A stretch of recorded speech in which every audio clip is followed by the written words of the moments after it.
Graça e paz, amado irmão. Nós iniciamos nessa manhã a meditação no nosso devocional no livro do profeta Malaquias. Como sempre, quando eu inicio um livro, eu trago para você uma introdução para que você possa compreender melhor o livro, entender um pouco melhor a argumentação e tudo aquilo que o livro tem a nos dizer, para que você possa absorver da melhor forma a mensagem do livro. Mas eu gostaria de, antes de trazer essa introdução para você, lembrar do nosso objetivo com esse devocional. O objetivo desse devocional é que você possa, de fato, meu irmão, meditar nas Escrituras Sagradas.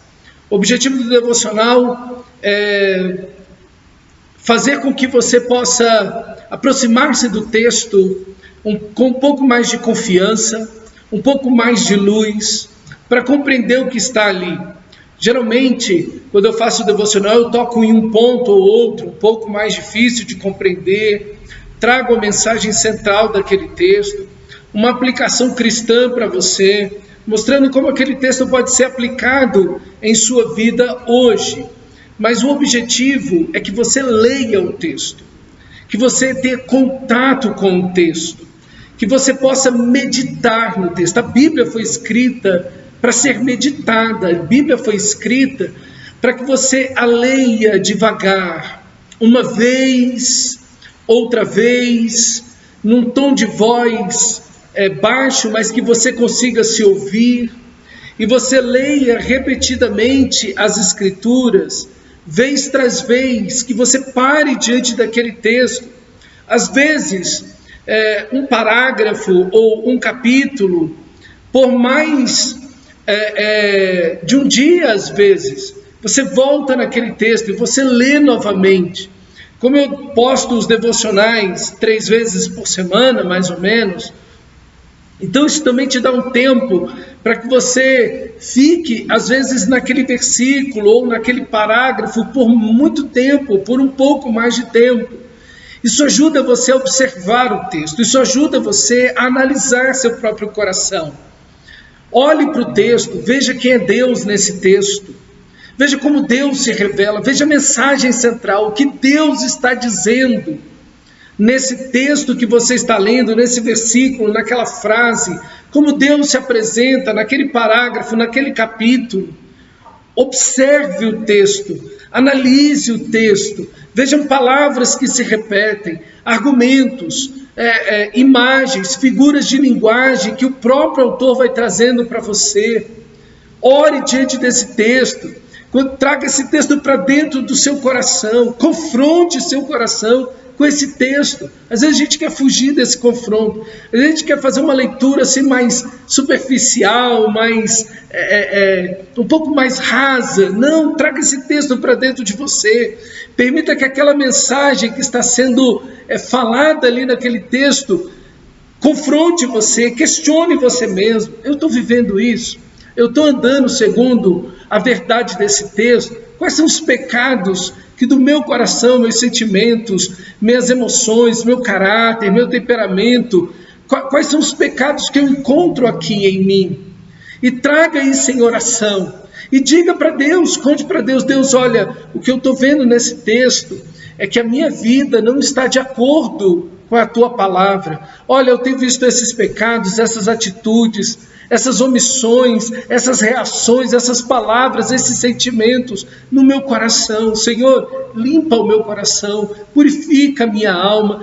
Deus, traz arrependimento dentro de mim. Senhor, eu preciso fugir dessas situações, dessas pessoas, às vezes, desses conflitos, desses pontos que me levam a esse pecado. Eu preciso fugir, eu preciso que o Senhor transforme a minha vida.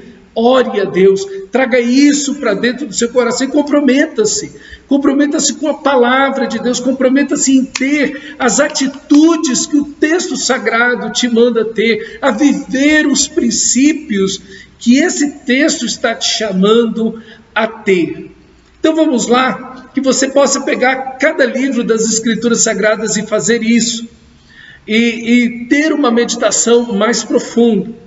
Vamos então para a introdução do nosso texto, que é o livro de Malaquias. A frieza espiritual, meu amado irmão, nós podemos compará-la como câncer. Ela enfraquece o amor a Deus e ao seu reino. E como um câncer enfraquece uma pessoa, debilita o corpo, atinge a mente, tira a perspectiva de uma vida plena e tampouco se cura sozinho. O câncer, ele cresce, ele avança.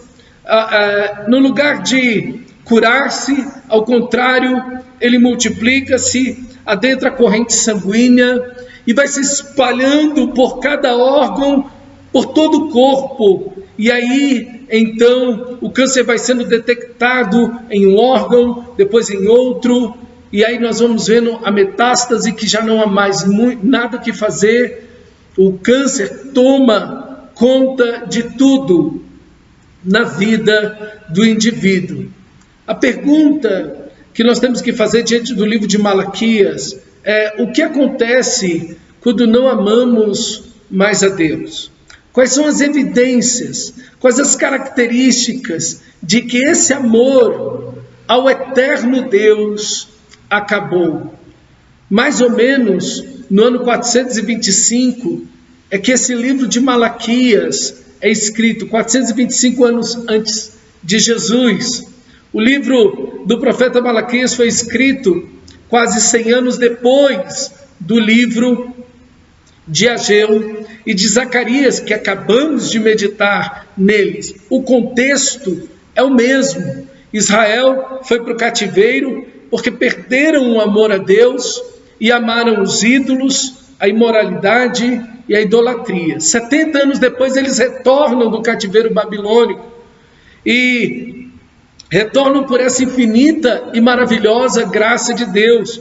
Mas ao retornarem para Jerusalém, para a sua terra, eles retornaram para os seus antigos pecados. Eles retornaram justamente para aqueles pecados que levaram as gerações anteriores para o cativeiro babilônico. E assim como um câncer que depois de um tratamento parece que está completamente curado, pode voltar, foi o que aconteceu com Israel. Eles retornam os mesmos pecados, o câncer retorna, e aí nós vamos vendo Ageu e Zacarias falando do pecado, falando desse câncer, alertando o povo e chamando Israel ao arrependimento do caminho errado que eles retornaram a tomar como as gerações passadas. Eles não dão ouvidos a Ageu, eles não dão ouvidos a Zacarias. Parece que em um certo momento eles ouvem e obedecem, mas depois continuam naqueles pecados novamente. E aí nós temos quase 100 anos depois o profeta Malaquias denunciando essa frieza espiritual. E Malaquias dá esse brado de arrependimento, chamando, gritando ao povo que se arrependam, para que Deus trouxesse cura sobre eles e sobre a próxima geração. Quais os sinais que evidenciam que uma pessoa deixou de amar a Deus? Que essa frieza espiritual chegou? É a ingratidão. Deus de toda graça, de toda misericórdia, de toda longanimidade, bondade, os faz retornar do exílio babilônico, estende graça sobre eles, estende amor e misericórdia. E Deus inicia esse livro questionando a nação de Israel, afirmando o seu amor: eu os tenho amado. Mas a nação de Israel pergunta para Deus: em que nos tem amado? A ingratidão é a marca de alguém que perdeu o amor. Essa pessoa não vê bondade na outra, não vê misericórdia na outra, não vê boas ações na outra pessoa. Tudo que consegue ver são apenas defeitos, é apenas murmuração. Há muita reclamação, há muita demanda, exigências, pedidos, solicitações. mas não há gratidão, não há louvor, não há adoração. E é isso que nós vemos em Israel, apenas cobranças e exigências, e obviamente o povo começa a desprezar a Deus, despreza-se o culto, despreza-se a oração, a adoração, tudo isso se torna extremamente enfadonho, cansativo, e segue-se a infidelidade na obediência à palavra, a infidelidade nos cultos ao Senhor, a infidelidade nos dízimos e ofertas. O povo relaxa completamente, Deus cai no conceito do povo, obviamente. Quanto mais você é uma pessoa em maior grau, em maior lugar, em maior ênfase essa pessoa estará.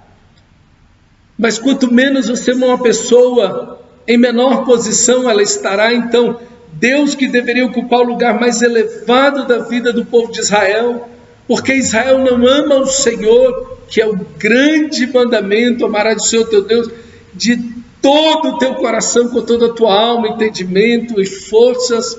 Agora Israel não ama a Deus, e obviamente o tem em menor local e em menor grau possível, e isso se reflete em que eles entregam a Deus o resto do tempo, o resto das forças, o resto da dedicação, o resto dos dízimos, o resto das sobras. Entregam o animal que está coberto de doenças, o animal que estava lá na boca do lobo, do leão, eles arrebatam aquele animal despedaçado e entregam a Deus. Então eles agora são infiéis a Deus, e em primeiro lugar estão as suas necessidades, os seus prazeres e os seus imprevistos. Se tem um imprevisto, eu entrego o resto a Deus. Se tem uma necessidade que surge, eu entrego o resto a Deus. Deus, Ele tomou o terceiro, o quarto, o quinto lugar. O primeiro lugar sou eu, é a minha família, é o que eu preciso, são as minhas vontades, as minhas paixões, o desejo de obter algo. Então eu sou infiel a Deus por qualquer imprevisto e qualquer coisa que aparece. O uso abusivo das escrituras, principalmente por parte dos sacerdotes, é uma evidência de que o amor a Deus acabou e que a frieza espiritual se instalou. Os sacerdotes não ensinam mais as escrituras sagradas com compromisso, com honra, com decência, e pelo contrário, usam as escrituras sagradas de qualquer jeito e forma. Pensam que é inútil servir o Senhor e que é inútil lavar as mãos na santidade. A infidelidade conjugal começa a se desenvolver. Óbvio, quando Deus não é mais amado, a moralidade decresce conforme o amor a Deus vai caindo, e a imoralidade, o declínio da família, o declínio da moralidade vai acontecendo. A infidelidade conjugal, o adultério, as traições, a imoralidade, as brigas entre pais e filhos. Israel está como antes do cativeiro, e Deus levanta então Malaquias para chamar Israel ao arrependimento. E aqui nós vemos que as advertências de Deus são melhores do que os consolos do diabo, do que a conformidade com que o diabo quer que tomemos em relação ao pecado, como diz Charles Spurgeon. É um livro que inicia com amor a Deus, declarando a eleição por parte de Deus. Deus escolheu a nação de Israel de forma soberana e graciosa. O livro se desenvolve no amor de Deus, onde o chamado ao arrependimento é sempre um chamado a um relacionamento. O chamado ao arrependimento não é um chamado para você simplesmente obedecer mandamentos, mas é para você relacionar-se com Deus. Deus se revela como um pai nesse livro, mas Israel, como um filho rebelde, não quer o Senhor. E o livro termina com a promessa do envio de João Batista e com a promessa do envio do Filho amado Jesus para salvar os eleitos dos seus pecados. Veja, Deus, Ele ama do início ao fim nesse livro e está declarando o seu amor, a sua misericórdia, a sua graça a um povo ingrato, a um povo que persiste em viver no pecado. Toda a história da nação de Israel no Antigo Testamento é uma história que revela todas as dimensões do profundo amor de Deus. Já se passaram 2000 anos e Deus vem buscando de forma recorrente, repetitiva, a nação Israel em arrependimento, mas nada do que Deus faz em seu amor retorna definitivamente Israel, o coração do povo de Israel, a Deus. Não há nada mais o que fazer, não há nada que Deus não tenha feito. Quando chegamos em Malaquias, vemos que Deus fez tudo.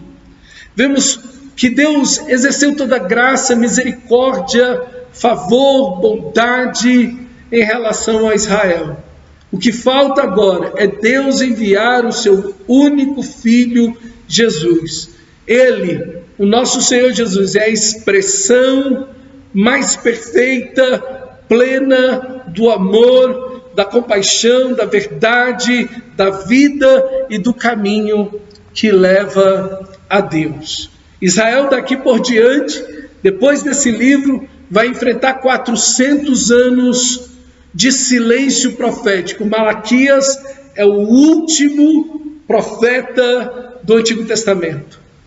Ele não vem ao som de harpas, ele vem tocando um clarim, ele vem não falando. Malaquias vem aos gritos, chamando a plenos pulmões a nação de Israel. Serão tempos muito difíceis desse instante até a vinda de Jesus. Até o nascimento de Jesus serão 400 anos. Serão tempos muito duros, muito difíceis. Haverão muitas incertezas por causa de muitas guerras. Os gregos com Alexandre o Grande e depois da morte de Alexandre, os seus generais tomando ali, dividindo o Império Grego, invadindo outras nações, continuando batalhas, trarão movimentos de muita incerteza e também logo já no final desse período os romanos se levantarão. Então, lá no livro de Malaquias, 50 anos antes ali do livro de Malaquias ser escrito, nós já vemos que o povo de Israel quase foi extinto lá com a rainha Esther. Lembra da história, quando todo o povo de Israel seria dizimado e pela graça de Deus não foram. Então existem guerras que estão ali acontecendo, os Seleucidas, que aí nós temos Antíoco Epifânio IV, que justamente um desses descendentes gregos aí, tenta impor a cultura grega, helenista, sobre a nação de Israel, profanando o templo, colocando estátuas, enfim, os ídolos dentro do templo, e os macabeus, que era uma família, se levantam contra essa situação, derrotam os Seleucidas aí, derrotam Antíoco Epifânio. E aí, nesse momento, Israel é livre. Israel fica livre dessa influência e já não é mais escravo dos gregos. Isso dura um período de tempo pequeno, mas acontece esse momento. Um povo muito comprometido com Deus rejeita a cultura helenista, essa imposição cultural. E o que fala muito para a gente hoje em dia dessa imposição cultural que nós vivemos, e eles resistiram a isso, mas quando eles foram livres por esse pequeno espaço de tempo, entra aí uma disputa de poder interno. É nesse período de liberdade dos inimigos externos que nascem os fariseus, os saduceus, os essênios. É nesse período onde os sacerdotes crescem de uma maneira extraordinária dentro do povo de Israel, começam a dominar e fazer do culto um movimento para conseguir dinheiro e arrecadar dinheiro para eles. O dinheiro se torna o centro do culto nesse momento, e disputas, essas seitas começam a nascer dentro da nação de Israel. Claro, agora nós não temos mais o governo grego sobre nós, então quem vai governar Israel? E essas seitas começam a eclodir e a se levantar para tentar dominar a nação de Israel. Então, um período muito difícil, esses 400 anos, há um silêncio profético aí. O último profeta, que é Malaquias, depois dele não se levanta nenhum profeta. Há um silêncio nesse momento de 400 anos, é muito tempo. Israel fica nesse vácuo profético e teria que recorrer ao Antigo Testamento. Então, nesse sentido, e diante dessas guerras, dessas convulsões internas e externas, Israel se vê aí já abandonado por Deus. Esse é o pensamento deles. Nós pecamos tanto, nós nos envolvemos tanto no pecado por 2000 anos, que Deus desistiu de nós, Deus nos abandonou. Esse era o pensamento do povo de Israel quando Jesus nasce. Quando o nosso Senhor Jesus nasce, Israel está afundado em pecado, em corrupção. Israel agora já é escravo dos romanos e está debaixo de profundo pecado, idolatria com o dinheiro. O culto se torna meramente uma questão financeira, exploração do povo, altos impostos, muita doença, muita desnutrição, muita fome, muitas doenças, muita gente endemoninhada, influência das culturas das outras nações adentrar Israel. Por isso que quando você vê o nosso Senhor Jesus, quanto de gente endemoniada, quanto de gente doente, uma sociedade totalmente destruída. Esse é o cenário que o nosso Senhor Jesus encontra. Israel está no pior momento da sua história, nas mais densas trevas. Se Israel tivesse retornado ao amor a Deus lá em Malaquias, se Israel tivesse atendido e transmitido esse amor geração após geração durante esses 400 anos, eles estariam esperando Jesus. Jesus nasce, ninguém sabe. Quem sabe são os magos lá do Oriente. Os anjos vêm e falam para os pastores. Ninguém sabe do nascimento de Jesus. Israel não está esperando. Os sacerdotes não estão esperando. Os líderes não estão esperando. Ninguém espera o Messias. Ele vem e ninguém, como o próprio livro do Evangelho de João diz, ele veio para os seus e os seus não o receberam. Essa é uma situação terrível. Uma das lições mais importantes para a gente no livro de Malaquias é que quando não damos ouvidos à voz de Deus, quando Ele nos chama, não vamos melhorar. Como um câncer, como eu estava dizendo no início, como um câncer vai crescendo e vai levando até a morte. E é o que acontece com a nação de Israel. Então que esse livro de Malaquias seja um livro que vai chamar você, que vai corrigir você e a mim, que vai nos chamar ao arrependimento, que vai nos fazer olhar para o Senhor, que vai nos fazer retornar de coração a Deus. Eu os tenho amado. E o que é que você vai dizer? Você está amando a Deus de todo o coração? Esse livro nos chama a motivação do nosso coração, a essência de um relacionamento com Deus. Esse é o chamado do livro, de início ao fim. amar a Deus de todo o nosso coração. E é isso, queridos, que você e eu possamos amar a Deus e permitir que essa palavra, que esse livro confronte o nosso coração e nos chame de volta ao Senhor, de coração. Que retornemos a Deus de coração. Que você não passe por esse livro achando, não, eu amo a Deus, eu vou na igreja, eu vou no culto e tal, não sei o que, então eu amo a Deus. Não, Israel tinha tudo isso, mas não tinha mais amor a Deus.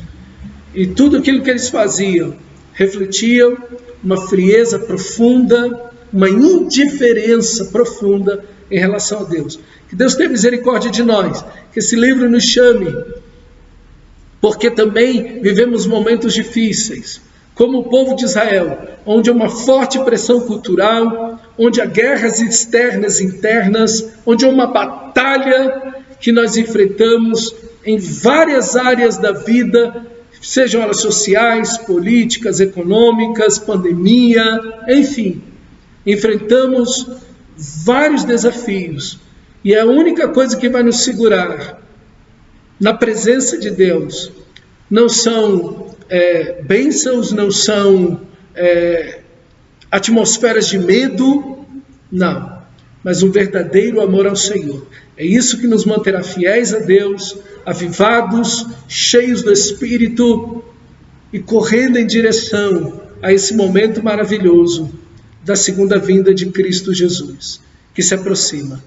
Que Deus te abençoe, te fortaleça e que esse livro de Malaquias seja uma bênção extraordinária na sua vida. Vamos ao livro, leia-o, medite-o para a glória de Deus. Deus te abençoe.